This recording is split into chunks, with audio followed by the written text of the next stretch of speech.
Okay, so right here we got when Battle Beast and Thrag had an epic 3-day battle. Now, in my opinion, a lot of people have Conquest ranked a little bit too high in terms of power for the Invincible show. To be fair though, that is based solely on what they've seen in the show so far, and Battle Beast hasn't had very strong demonstrations of power in the show. Now, if you've read the comic, you know that he's demonstrated a lot more at that point, and then he goes on to demonstrate a lot more, which is what we're going to get into today. So spoilers for the Invincible show. If you don't already know what you're about to get into, you've been fairly warned. Now let us witness peak. Battle Beast is one of my favorite characters in Invincible right now, and I've been reading up on some of the comics. So today, I figured I'd tell you guys about when Battle Beast had the most epic, totally tits, insane fight that spanned 3 days in 5 comics with the strongest Viltrumite, Thrag. But before we step out of the closet, strongest Viltrumite, so stronger than Conquest. And Thrag isn't just stronger than all the Viltrumites, he's orders of magnitude stronger than the next strongest guy, who is Conquest. On this journey through Narnia, I'm going to quickly get you up to speed on the lore that led to this fight. Thrag was exiled and jumped by his fellow Viltrumites. He dipped out to the planet Thraxa. If you remember, this is the planet where Omni-Man came and laid wood to make Oliver. Some planets still thought Thrag was a significant threat and wanted him buried 6 feet deep in the dirt, so they called in the big guns. This is where our story begins. Battle Beast was in his ship getting down and dirty when he got the call that Thrag was on Thraxa. Without hesitation, Battle Beast dove from his ship to the planet and was ready to duke it out.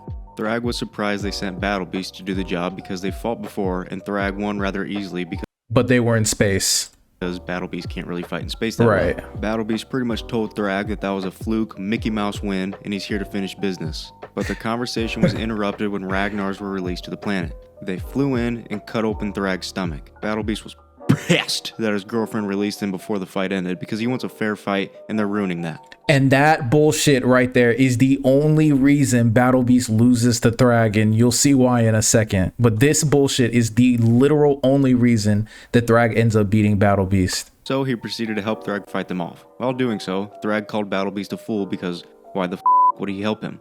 But that's just how Battle Beast rolls. A few Thraxan fly in to help Thrag by taking out the Ragnars. Battle Beast's girlfriend tells him to take out Thrag while he's injured and distracted, but Battle Beast refuses. He wants a proper scrap, fair and square. He even goes as far as to say he will accept no advantage. Look at this, so look at this bullshit. His stomach open to match Thrag. He even goes as far as to say he will accept no advantage, so he cuts his stomach open to match Thrag. Thrag kinda took this as disrespect. He told Battle Beast that he is the all-powerful Thrag, and he's fed up with him treating this like a game. But it is a game to him. And bro, honestly, I'm gonna take it a step further and let you know my own personal headcanon is that since I believe, and to be completely real with you, the comic does kind of demonstrate that Battle Beast is stronger than any Viltrumite period, including Thrag. I personally think that Battle Beast did more damage to himself than the Ragnars did to Thrag, right? Because the Ragnars are specifically like developed, or they're specifically like evolved to be strong against Viltrumites, kind of like a rock paper scissors type of deal, or like how Squirtle is strong against Geodude or Charmander, some bullshit like that. It's kind of like Pokemon rock paper scissors rules in that regard. And so Battle Beast is like if you pulled out the bazooka, right, in rock paper scissors gun or something like that, some stupid shit like that. But since Battle Beast is like bringing a gun to a fist fight, basically he did more damage to himself than anything could do to Thrag, and so his wound, at least in my head canon, is far more significant than what Thrag ended up experiencing. But Battle Beast doesn't care.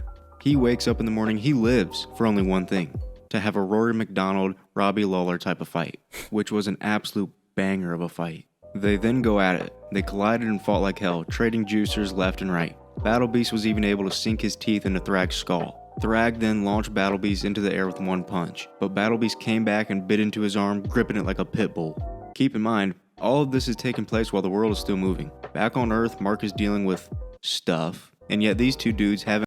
If you know, you know. Called a timeout for a water break. It seems short, but this shit's been going on for a while. They continue to fight, and each strike sends one another flying through the air, and slowly but surely they destroy the planet they stand on.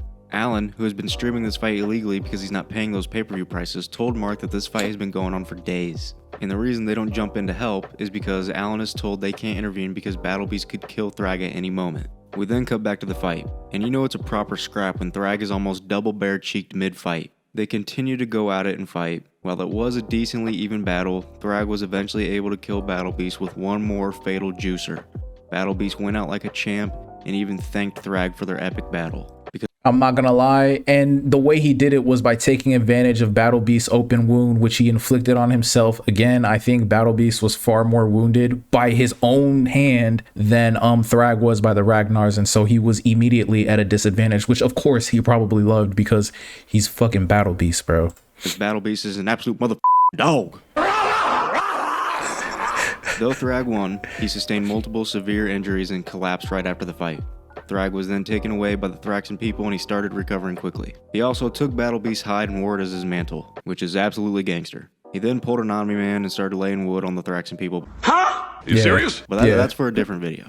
But yeah, I read this comic and thought it was pretty bonkers, so I thought I'd share it with you guys. Yeah, Battle Beast is a dog, and a lot of people don't know it because the show doesn't really demonstrate his feats too much, and in comparison to the comic up until this point in the story, there's far more demonstrations of his feats in the comic than there are in the show. So people kind of like aren't putting enough respect on Battle Beast's name, but it's coming, bro. Especially if the show does it right, bro. Y'all gonna see for sure. But let me know what you think down in the comment section below. Like and subscribe for more. I'll see you in the next one. Peace.